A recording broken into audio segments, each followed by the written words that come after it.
The morning mist clung to the mountains like a veil, shrouding Broken Spur Ranch in ethereal light. Ethan Blackwood stood on his weathered porch, coffee mug in hand, watching a battered pickup truck struggle up the winding dirt road, a horse trailer bouncing precariously behind it. "Trouble," he muttered to himself, his breath visible in the crisp Montana dawn. "Before we jump back in, tell us where you're tuning in from, and if this story touches you, make sure you're subscribed, because tomorrow I have saved something extra special for you." The ranch had been his sanctuary for 15 years, ever since he'd left everything behind to build something that was his alone. Visitors were rare, especially unannounced ones on a Thursday morning, when the nearest town of Pine Ridge was 40 miles away through treacherous mountain passes. As the truck crawled closer, Ethan could make out the dents along its side, the faded blue paint job that had seen better days. The trailer wobbled dangerously over each rut in the road, clearly missing a stabilizer. His eyes narrowed. Nothing good ever came from unexpected visitors, especially not ones dragging trouble behind them. The vehicle finally lurched to a stop in the yard, the engine coughing twice before dying with a shudder. Ethan set his mug down on the porch rail and straightened his worn flannel shirt. 15 years of harsh winters, uncertain cattle markets, and the unforgiving Montana wilderness had taught him to keep his guard up. The driver's door creaked open and out stepped a woman. She wore faded jeans tucked into mud-splattered boots, a sheepskin jacket that had seen better days, and a determined set to her jaw.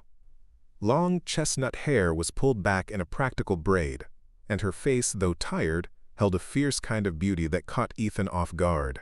Their eyes met across the yard, and something flickered in his memory, something from before the mountains, before the isolation. He squinted against the rising sun.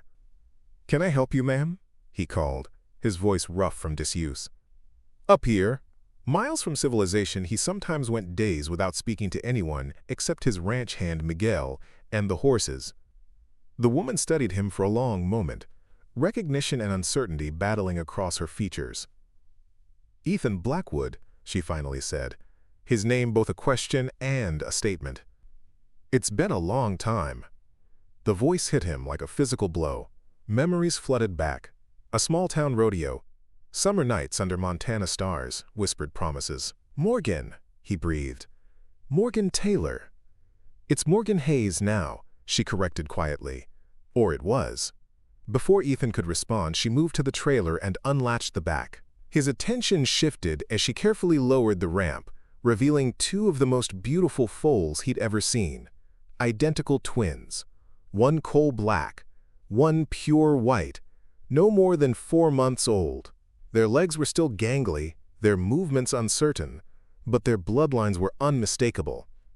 "Thoroughbreds," he said, professional interest momentarily overriding his shock. "Purebreds at that."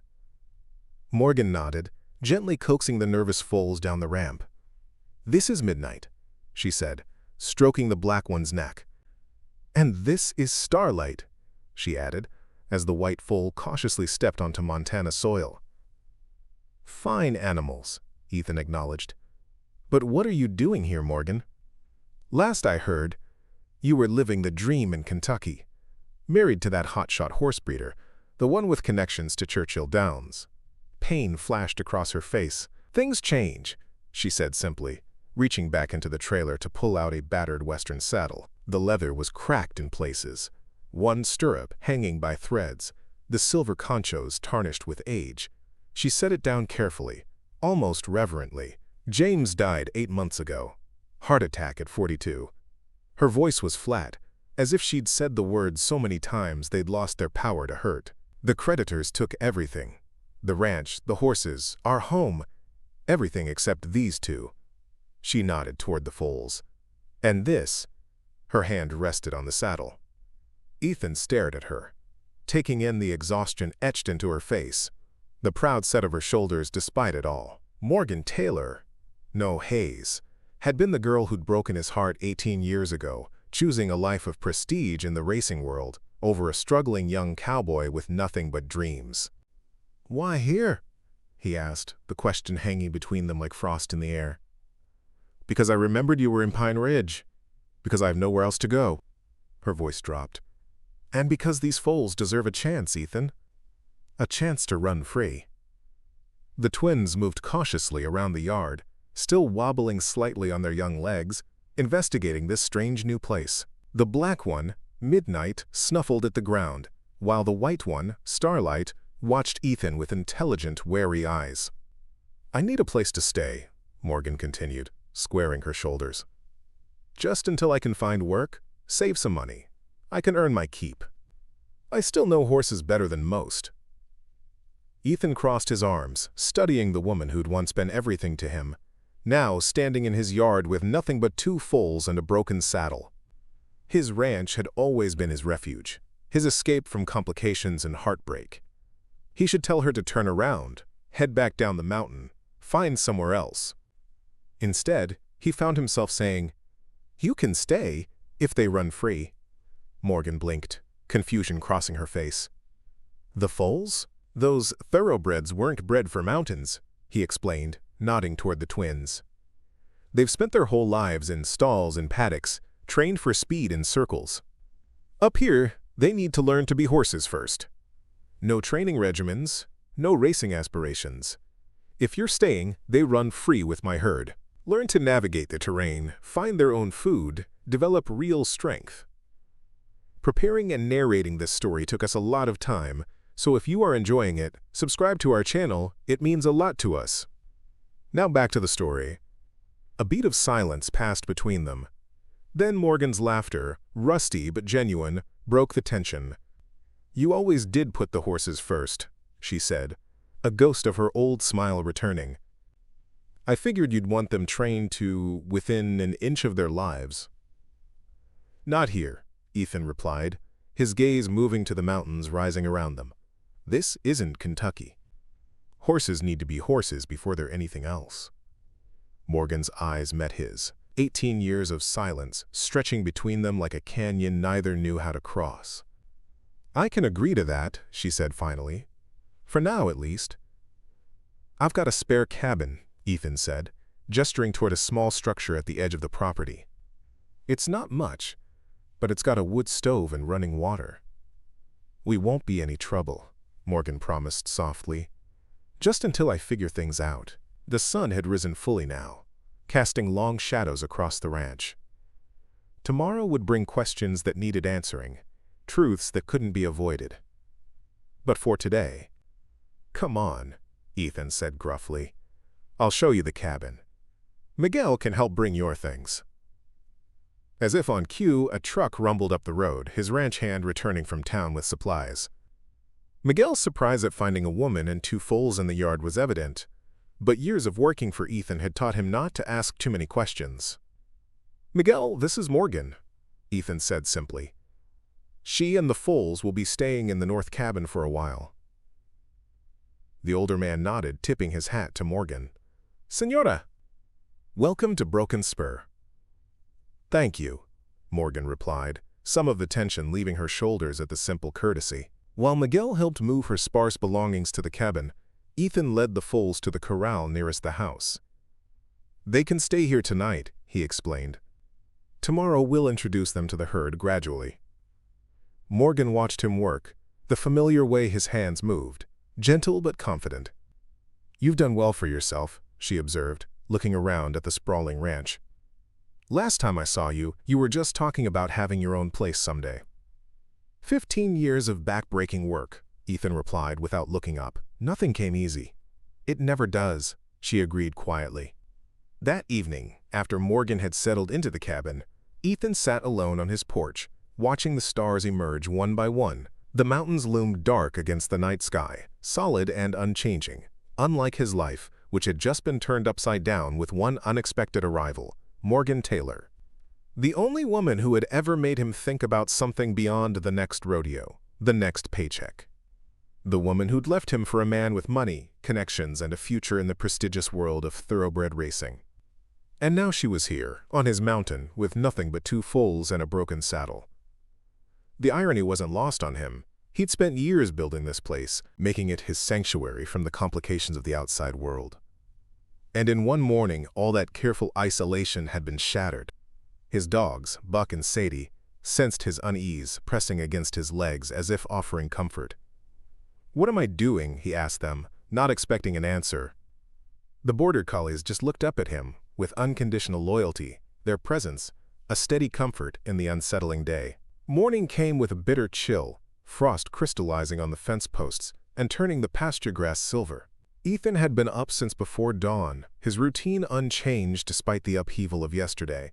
Horses needed feeding, cattle needed checking, fences needed mending. The ranch didn't care about his personal complications. He was in the barn, measuring out grain, when Morgan appeared in the doorway. She'd clearly been up for a while too, her hair neatly braided, wearing the same practical clothes as yesterday, but looking more rested. "The water pipes in the cabin are frozen," she said by way of greeting. Ethan nodded, unsurprised. "Happens this time of year. I'll come by later, with the propane heater, thaw them out." He continued his work, trying to ignore her presence, the way it seemed to fill the barn with an energy that had been absent for too long. "I checked on the foals," she continued, stepping further into the barn. "They seem to have settled well. They're young, adaptable." He finally looked up. Unlike some, Morgan's eyes flashed, but she didn't rise to the bait. Instead, she picked up an empty bucket. "Show me what needs doing." "I meant what I said about earning my keep." For a moment, Ethan considered refusing. It would be easier to keep his distance, maintain the boundaries he'd built so carefully. But the ranch was too much work for just him and Miguel, especially with winter approaching. "Horses first," he said finally. "Then we need to check the south pasture fence. Miguel spotted a weak section yesterday." They worked in silence, falling into a rhythm that felt strangely familiar despite the years apart. Morgan still knew her way around horses, her movements efficient and gentle. The animals responded to her, even his most temperamental mare allowing Morgan to check her hooves without protest. "You haven't lost your touch," Ethan observed grudgingly as they headed toward the south pasture, tools loaded in the back of his truck. "Some things you don't forget," she replied, looking out at the vast landscape. "It's beautiful here, Ethan. Wilder than I remembered." The mountains rose around them, pine forests climbing the slopes, giving way to rocky peaks still capped with snow even in late September. The ranch itself sprawled across a valley, protected on three sides by natural barriers. "That's why I chose it," he said. "Wanted something that matched what was inside me." Morgan glanced at him sharply, but he kept his eyes on the rutted path ahead, navigating around a particularly deep hole. They reached the fence line and began the work of replacing rotted posts, stretching new wire, hammering staples. The physical labor helped, giving him somewhere to direct his energy besides the questions burning inside him. It was when they paused for water sitting on the tailgate of his truck that Morgan finally broke the fragile peace. "You have questions. Ask them." Ethan took a long drink, considering. There were so many things he wanted to know, had wondered about over the years. But one rose to the surface. "Were you happy?" With him, Morgan's hands tightened around her water bottle. "Yes," she said finally. "Not at first, not for a while. But eventually, yes. James was complicated, driven, but he loved horses as much as I did. And in his own way, he loved me." Ethan nodded, absorbing this. "And now? Now I'm a widow with nothing but 2 foals that are worth a fortune but can't be sold." A bitter smile touched her lips. "The irony isn't lost on me." "Why can't they be sold?" Ethan asked, professional curiosity overriding his personal feelings. "Thoroughbred twins are rare. They must be worth a small fortune, especially with their bloodlines." Morgan's expression closed. "They're not for sale. Not now. Not ever." The vehemence in her voice surprised him. "Easy," he said. "Just asking." She sighed, shoulders slumping slightly. "They're special, Ethan. Not just because they're twins. Their sire was Northern Star." Ethan whistled softly. Northern Star had been one of the greatest racehorses of the past decade. A Triple Crown winner whose stud fees ran into hundreds of thousands. "And the dam?" "Midnight's Run. She was one of our best broodmares." Morgan's voice softened with pride. "The foals were born the night James died. He never got to see them." Understanding dawned. "They're your legacy, all you have left of him." Morgan nodded, her eyes fixed on the distant mountains. That, and a broken saddle that was his grandfather's. Everything else, the creditors took. James wasn't as good with money as he was with horses. I didn't realize how bad things were until after. She trailed off, but Ethan could fill in the blanks. It wasn't an uncommon story in the horse world. People living beyond their means, betting everything on the next big win, the next great racehorse. "I'm sorry," he said, and meant it. Whatever had happened between them, he wouldn't wish that kind of loss on anyone. "It is what it is." Morgan straightened, visibly composing herself. "We should finish the fence before the weather turns." The clouds were indeed gathering over the mountains, promising afternoon rain. They returned to work, the conversation setting into silence broken only by the sound of hammers in the occasional direction. By the time they finished, the first drops were beginning to fall. They packed up quickly, racing the storm back to the main ranch house. They made it just as the skies opened, rain pounding against the roof as they hurried onto the covered porch. "Come in," Ethan said, surprising himself with the invitation. "No sense in you getting soaked going back to the cabin now." Morgan hesitated, then nodded, following him inside. The house was simple but comfortable. An open living room with a massive stone fireplace, a kitchen with well-worn counters, and doorways leading to what she assumed were bedrooms and an office. Everything was practical, built for function rather than style, much like the man himself. "Coffee?" Ethan offered, moving to the kitchen. "Please." While he worked, Morgan wandered to the mantel, studying the few photographs displayed there. Most were of the ranch, the mountains in different seasons. One showed a much younger Ethan at a rodeo, trophy in hand, and one, tucked almost out of sight, showed a family. A stern-looking man, a tired woman, and 3 boys of varying ages, Ethan clearly the youngest. "Your family?" she asked as he returned with 2 steaming mugs. "What's left of it?" he replied, handing her a cup. "Dad died 10 years ago. Mom's in a care facility in Billings. Early onset Alzheimer's. My brothers are scattered, one in Alaska, one in Texas." "I'm sorry about your mom," Morgan said softly. "You were always close to her." Ethan shrugged, but the gesture couldn't hide the pain in his eyes. "She doesn't know me most days now, but I visit when I can." The rain drummed against the windows, creating a cocoon of sound around them. For a moment, the years seemed to fall away, and they were just 2 people sharing coffee on a rainy afternoon. "Why did you really come here, Morgan?" Ethan asked finally, setting his mug down. "The truth." She met his gaze steadily. "Because when everything fell apart, when I was standing in the ruins of the life I'd built, your face was the one I saw. Your voice was the one I heard. And I remembered how you always said this land would sustain you no matter what came." The honest admission hung between them, too raw to acknowledge directly. "And the foals?" he pressed. Morgan's expression shifted, something guarded entering her eyes. "They need space to grow, to become what they're meant to be, just like you said." Ethan sensed there was more, but the set of her jaw told him she wouldn't elaborate. Not yet. Some secrets, he knew, needed time to be revealed. "You can stay through winter," he found himself saying. "It'll be hitting hard in a few weeks, and the roads get dangerous. Come spring, we'll see where things stand." Relief flooded her face. "Thank you, Ethan. I promise we won't be a burden." "See that you're not," he replied, but the words lacked their earlier edge. Outside, the storm raged on, but inside, a fragile truce had been established. Neither of them knew what the coming months would bring, but for now they had shelter from the storm, and sometimes, Ethan thought, watching Morgan warm her hands around the coffee mug, that was enough to start with. The days fell into a pattern as September gave way to October. Morgan proved her worth around the ranch, taking on any task Ethan or Miguel assigned her without complaint.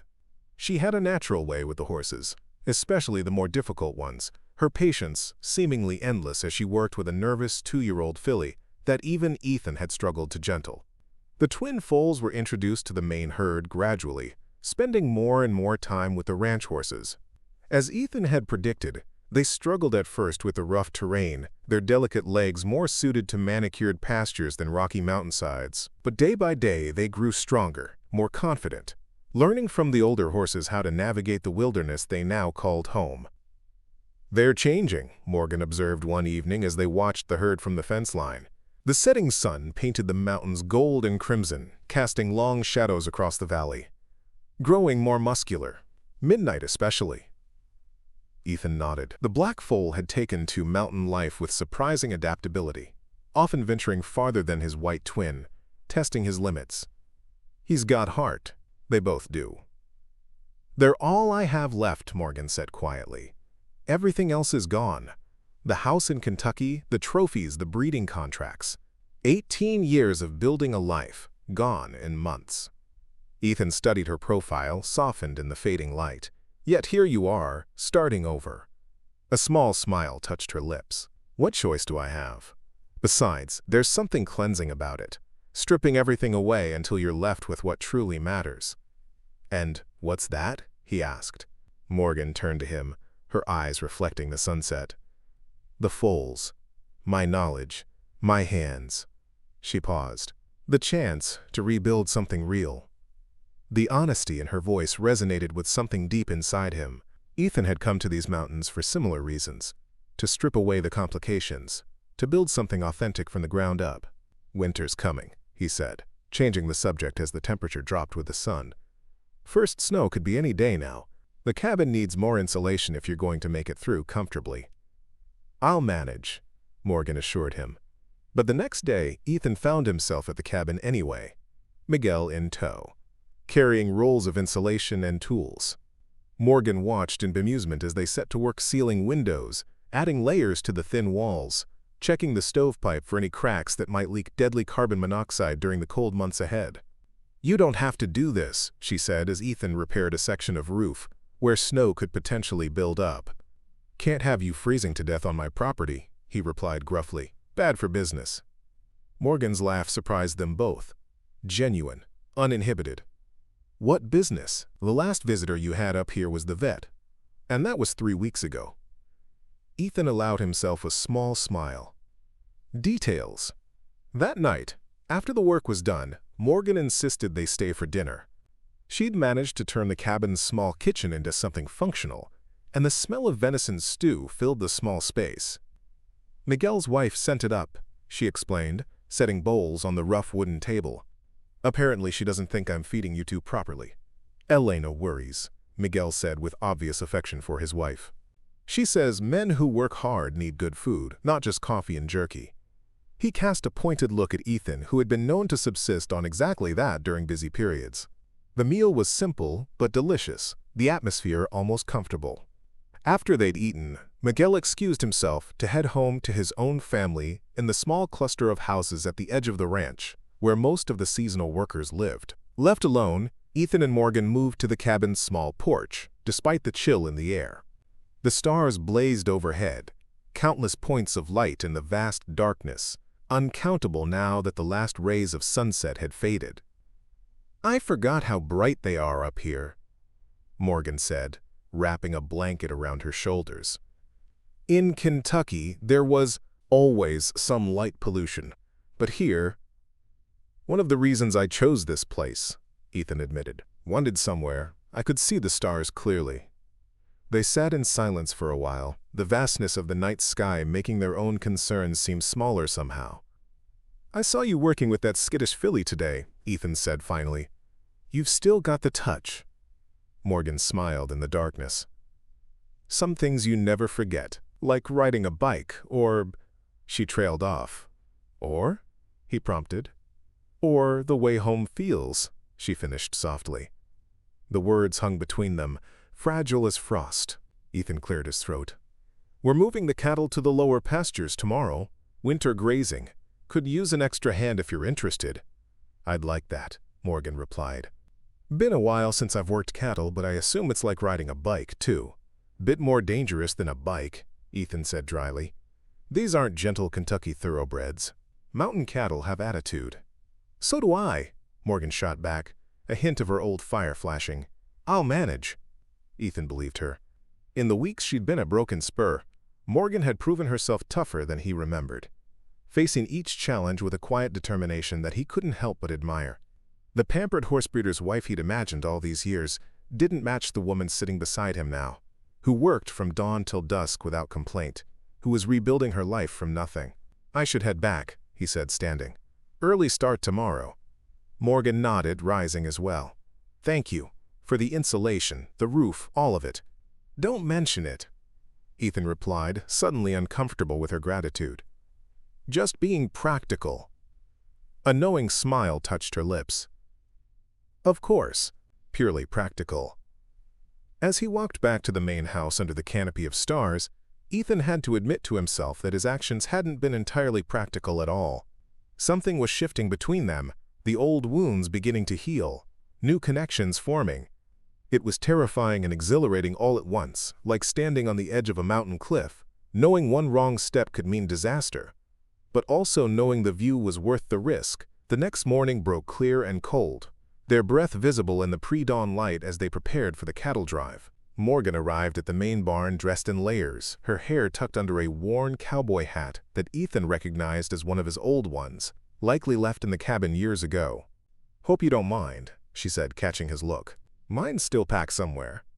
"Looks better on you anyway," he replied without thinking, then busied himself with checking his saddle to avoid her surprised expression. Miguel arrived with 3 of the seasonal workers, men who had worked the ranch for years and knew the routine. They eyed Morgan with curiosity. A woman was rare enough on these drives, but one with her obvious expertise even more so. "Morgan will be riding with us today," Ethan announced, heading off any questions. "She'll take the east flank." The men nodded, accepting his decision without comment. In the mountains, you judged people by their actions, not their gender or their past. Morgan would prove herself, or she wouldn't.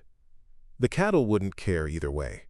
They mounted up as the sun crested the eastern ridge, casting long shadows across the valley. Ethan had given Morgan his most reliable gelding, a steady mountain horse that knew cattle work better than most cowboys. The horse responded to her immediately, sensing her confidence. "Ready?" Ethan asked, bringing his own mount alongside hers. Morgan nodded, adjusting her gloves. "Born ready," she replied, the familiar phrase triggering memories of rodeo days, when they'd faced competition with those same words a lifetime ago. From the corrals came the lowing of cattle, restless and sensing the change to come. Moving 300 head down from the high pastures to the more sheltered valley grazing wasn't an easy task, even with experienced hands. The terrain was treacherous, the cattle stubborn, and the weather unpredictable. "Stay close to Miguel if things get dicey," Ethan instructed. "He knows which cattle are troublemakers." "I'll be fine," Morgan assured him, a hint of impatience in her voice. "This isn't my first cattle drive." "No, but it's your first on Broken Spur," he countered. "These mountains have their own rules." Before she could respond, he whistled sharply, signaling the men to open the corral gates. The drive had begun. The cattle drive proved more challenging than Morgan had anticipated. These weren't docile ranch animals, but half-wild mountain cattle, suspicious of humans and fiercely independent.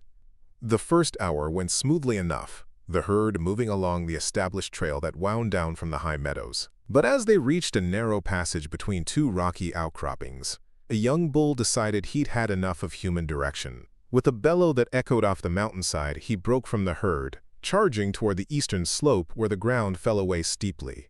3 other cattle followed his lead, threatening to scatter the entire herd if not contained quickly. "Morgan, cut them off!" Ethan shouted, already maneuvering his horse to keep the main group together. Without hesitation, Morgan spurred her gelding forward, leaning low over his neck as they raced to intercept the rebellious cattle. The horse responded instantly, seeming to anticipate her commands before she gave them, a testament to Ethan's training. The ground was treacherous, loose shale giving way under hooves, but Morgan adjusted her weight perfectly, giving the gelding the balance he needed to navigate safely. She approached the escaping cattle from an angle, forcing them to turn back toward the herd rather than charging them head-on. The young bull lowered his horns threateningly, but Morgan held her ground. Man against beast, will against will. For a heartbeat, it could have gone either way, but then the bull snorted, turned, and trotted back to the safety of the herd, the others following his lead. Morgan guided her mount back to position, feeling the eyes of the ranch hands on her. She'd passed the first test, and they knew it. "Not bad for a Kentucky thoroughbred trainer," Ethan said as she rejoined him, his voice gruff but his eyes holding something like respect. "Told you I could handle myself," Morgan replied. adjusting her hat that had nearly blown off during the chase. The rest of the drive continued without major incident, though the work was grueling. By the time they reached the lower pastures, the sun was beginning its descent behind the western peaks, casting long shadows across the valley. As the hands secured the gates on the winter pasture, Ethan dismounted, stretching his back. "Good work today," he said, addressing the group but his eyes finding Morgan. "Miguel, make sure everyone gets a hot meal before heading home." The older man nodded, leading the seasonal workers toward the cookhouse, leaving Ethan and Morgan alone with the horses. "You impressed them," Ethan said as they began unsaddling their mounts. "Not an easy thing to do." Morgan smiled, rubbing her gelding's sweaty neck affectionately. "The horse did most of the work. He's special." "Raised him from a colt," Ethan replied, pride evident in his voice. "His dam was my first good cutting horse. Sire was a mountain mustang. Gives him sure feet on rough terrain." Morgan ran her hand along the horse's strong legs, feeling the powerful muscles beneath the coat. "Perfect combination of bloodlines for this land," she observed. "You've got a good eye for breeding." "Speaking of which," Ethan said, changing subjects as they led the horses toward the barn. "I saw the twins with the herd this morning before we left. The white one. Starlight. She was leading the other foals in a game of chase. Bold little thing." Morgan's face softened. She's always been the adventurous one. Midnight's more cautious, thinks things through. But together... She trailed off, a shadow crossing her face. "Together?" Ethan prompted, curious about her sudden change in mood. "Together there's something special," she finished, her tone deliberately light. "I'm going to check on them before it gets dark." Ethan sensed her withdrawal but didn't press. Everyone had secrets, things they weren't ready to share. The mountains had taught him patience if nothing else. "Go ahead," he said. "I'll finish with the horses." Morgan hesitated, clearly torn between her concern for the foals and her desire to pull her weight. "You sure?" "I've been doing this alone for 15 years, he reminded her with a small smile. "Think I can manage a couple more horses." "Thank you," she said, already turning toward the pastures where the main herd grazed. "I won't be long." Ethan watched her go, noting the tension in her shoulders, the hurried pace of her steps. Something about those foals made her anxious, beyond normal concern for valuable animals.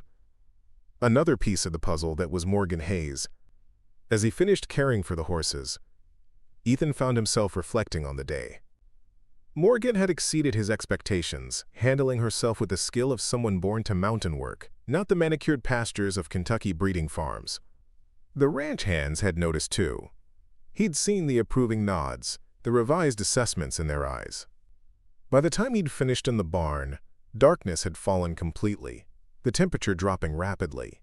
He scanned the pastures but saw no sign of Morgan. Concern prickled at the back of his neck. The mountains were unforgiving after dark, especially to those unfamiliar with their secrets. He grabbed a powerful flashlight and headed toward the herd's pasture, whistling for his dogs. Buck and Sadie appeared instantly, eager for a new adventure. "Find Morgan," he commanded, knowing they recognized her scent by now. The dogs led him past the main herd, now settled for the night, toward a small grove of aspens at the pasture's edge. As he approached, he heard Morgan's voice, soft and reassuring, speaking to someone, or something. "There you are," she was saying as Ethan came into view. "Had me worried sick. What were you thinking wandering so far?" She was kneeling beside Midnight, the black foal, who lay on his side in the shelter of the trees. Starlight stood protectively nearby, watching with intelligent eyes as Morgan ran her hands along her brother's legs. "What happened?" Ethan asked quietly, not wanting to startle the horses. Morgan looked up, relief crossing her face at the sight of him. "He's favoring his left foreleg. I think he might have strained it on the rocky ground near the creek. These lowland horses aren't used to such rough terrain." Ethan knelt beside her, his flashlight illuminating the foal's leg. There was no obvious swelling, but the young thoroughbred flinched when Ethan's fingers probed a specific area. "Mild strain, probably," he assessed. "Nothing broken, but he shouldn't walk far tonight. The temperature's dropping fast, too. Not good for a horse already stressed." Morgan bit her lip, worry etched on her face. "What do we do? I can't carry him back to the stable." "No," Ethan agreed, thinking quickly. "But I can bring the trailer up as close as possible to the fence line. Between us, we can get him loaded and back to the barn where it's warm." The relief in Morgan's eyes was palpable. "I'll stay with him. Hurry! It's getting colder by the minute." Ethan nodded, already turning to jog back to the ranch buildings. "The dogs will stay with you. Buck, Sadie, guard," he commanded, and the border collies immediately settled on either side of Morgan, their alert eyes scanning the darkness. The next hour was a flurry of activity, driving the trailer as close as possible to where the fence could be temporarily opened, carefully coaxing the injured foal inside with Starlight following protectively. Then the slow, cautious drive back to the heated barn where a stall had been prepared with extra bedding. By the time they had midnight settled, both Ethan and Morgan were exhausted, their clothes damp with sweat despite the cold night. The foal, however, seemed comfortable enough, lying in the deep straw with his sister standing guard. "He'll be fine," Ethan assured Morgan, who was still watching the twins anxiously. "First light. I'll have the vet check him to be sure, but I'm confident it's just a mild strain. Young horses heal quickly." Morgan nodded, but the worry didn't leave her eyes. "I can't lose them, Ethan," she said quietly. "They're all I have left." The raw vulnerability in her voice touched something deep inside him. Without thinking, he reached out, his hand covering hers where it rested on the stall door. "You won't lose them. Not on my watch." Their eyes met in the soft light of the barn, and for a moment the years fell away. They were just two people who cared about horses, who understood the bond between human and animal that went beyond words. The spell broke when Miguel appeared at the barn door. "Everything okay, boss?" Saw the lights on. Ethan stepped back, suddenly aware of how close he and Morgan had been standing. "Fine, Miguel. One of the thoroughbred foals has a slight injury. We've got him settled for the night."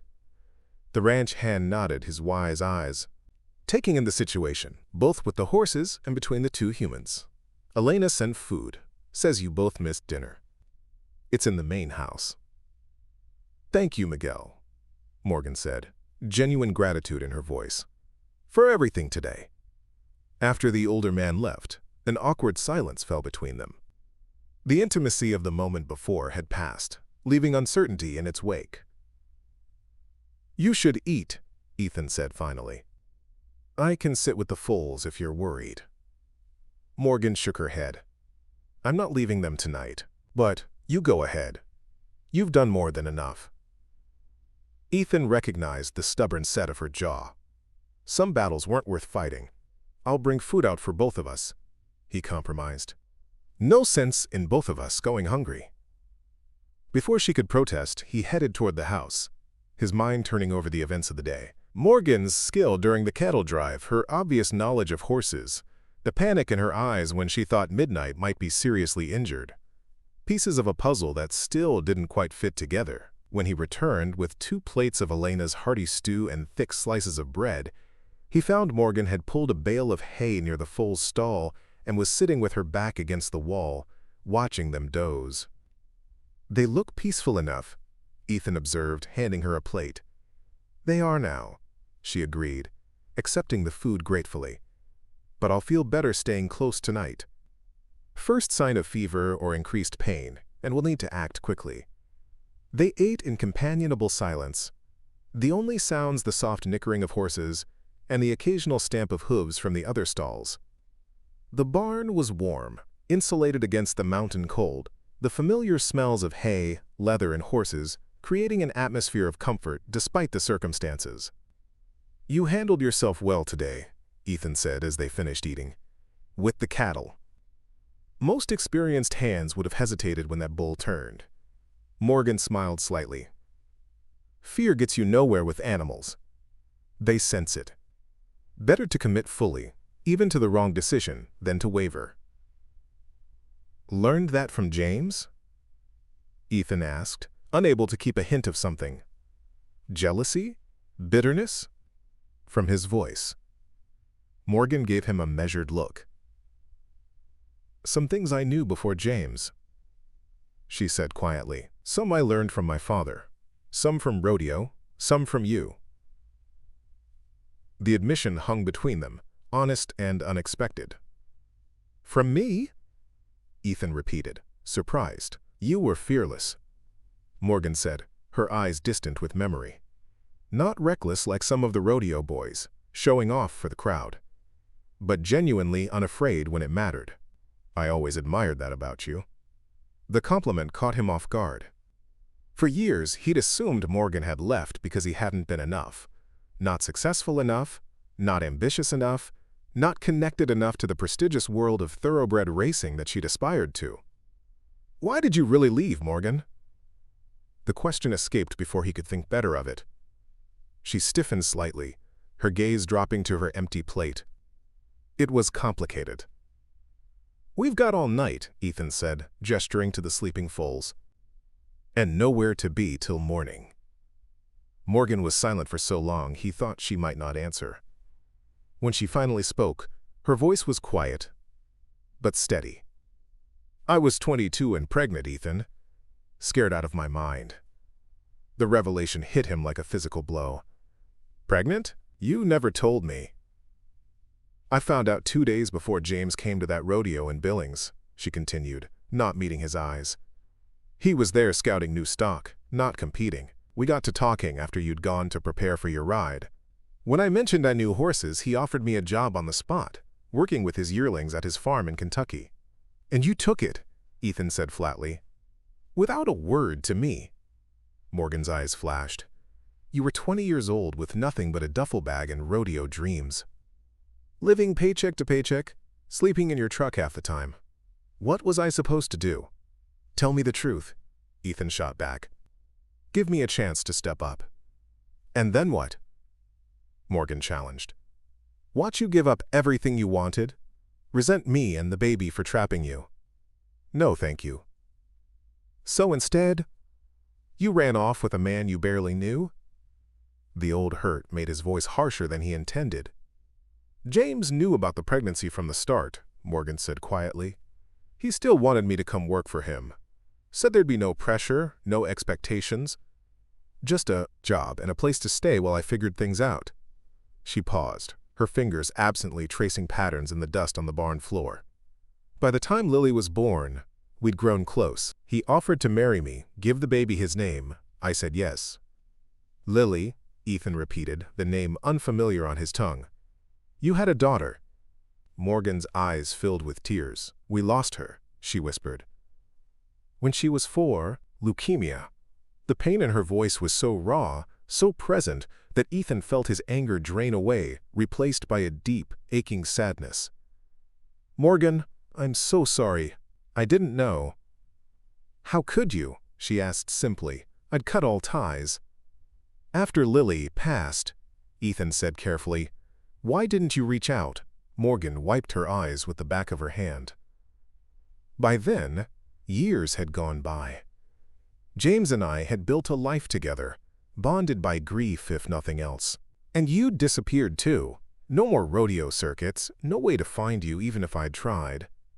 "I bought this place right after you left," Ethan admitted. "Worked 3 jobs to make the down payment. Wanted somewhere that was mine alone. Somewhere I could build something lasting." "You succeeded," Morgan said, looking around the well-maintained barn. "This ranch, it's incredible, Ethan. You should be proud." "Most days I am," he agreed. "But some nights, it's just empty rooms and silence." The honesty of his confession surprised them both. Ethan rarely admitted such things, even to himself. Morgan's hand found his in the dim light, her fingers warm against his skin. "I'm sorry I didn't tell you about Lily," she said softly. "I made the best decision I could with what I knew then." Ethan nodded slowly. "We were so young," he acknowledged. "Both of us just trying to find our way." A comfortable silence settled between them, filled with new understanding. Outside, the wind picked up, whistling around the barn's sturdy walls, reminding them of the shelter they'd found not just from the elements, but perhaps from old wounds as well. In the stall, midnight shifted, drawing their attention back to the present. Morgan immediately stood to check on him, her maternal instinct evident in every movement.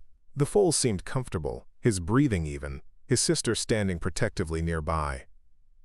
"They need each other," Morgan observed, watching the twins. "Apart, they're just horses. Together, there's something more." "Like a family," Ethan said quietly. Morgan glanced at him sharply, something unreadable in her expression. "Yes," she agreed finally, "like a family." As the night deepened around Broken Spur Ranch, two people kept vigil over injured foals, the past finally spoken, the future uncertain but somehow less daunting than before.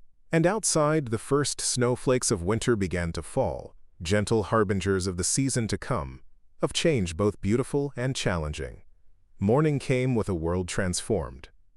6 inches of snow had fallen overnight, turning Broken Spur into a winter wonderland of white-draped fences and crystalline trees.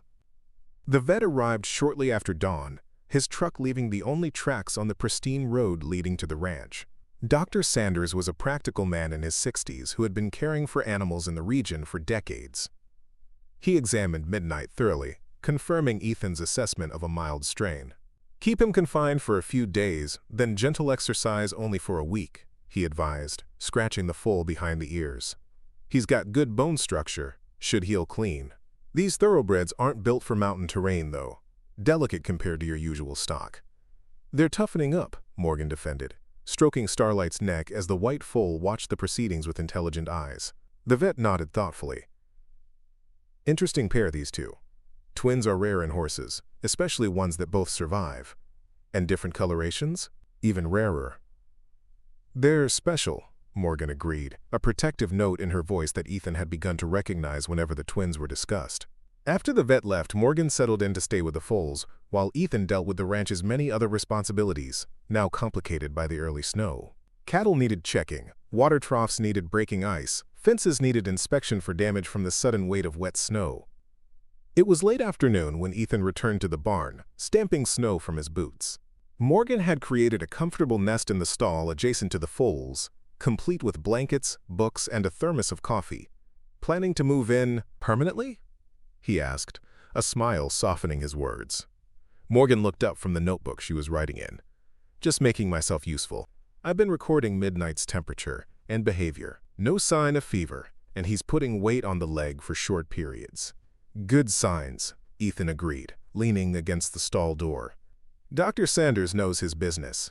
I brought you something," he added, reaching into his jacket pocket. "Found it when I was checking the South Ridge line." He held out his hand, revealing a perfect eagle feather, its brown and white markings pristine against his weathered palm. Morgan's eyes widened as she accepted it. "It's beautiful," she breathed, running a finger along the delicate barbs. "I haven't seen one this perfect since we found that pair on Bear Creek Trail," Ethan finished for her. "Summer of '07. A smile touched her lips at the memory. "You said it was good luck, finding matched feathers." "Still believe it," Ethan replied. "Maybe this one will bring Midnight some healing luck." Morgan carefully tucked the feather into her notebook.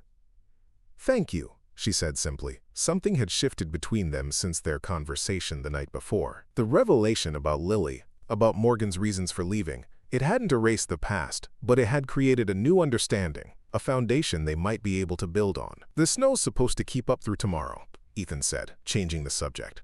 "First big storm of the season. Might be stuck here a while." "I've got everything I need," Morgan assured him, gesturing to her provisions.